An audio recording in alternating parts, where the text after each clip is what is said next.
Okay, so Monday was yesterday, and it was a good day. We started off by putting a copy of Six Reasons Why in Harvey Weinstein's mailbox. That's pretty good.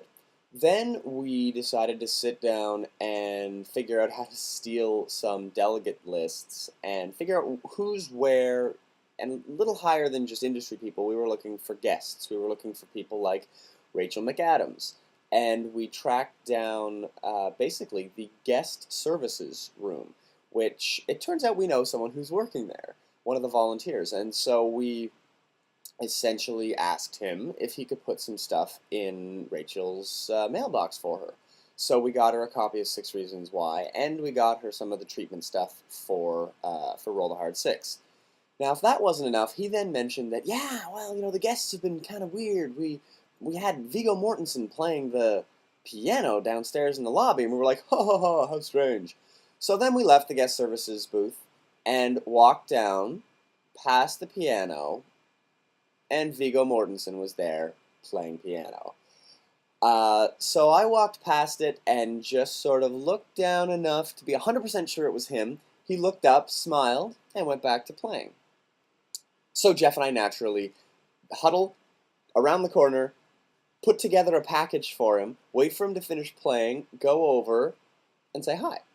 So we chatted for about, I don't know, 2 or 3 minutes about westerns, because he's got a western called Appaloosa that he did with Ed Harris that's at the festival.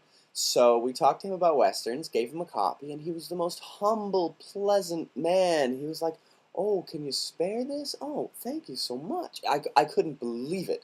So that was awesome.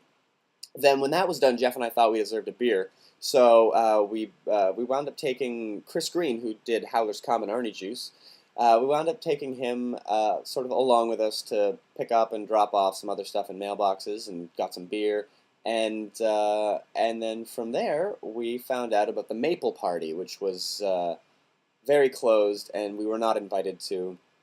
But we got in through the back door, and then after that, we went to the Rockwood for another sort of absolute vodka thing that just was a party, and bumped into some people we knew, a publicist that we're looking at possibly hiring for MIF and for us.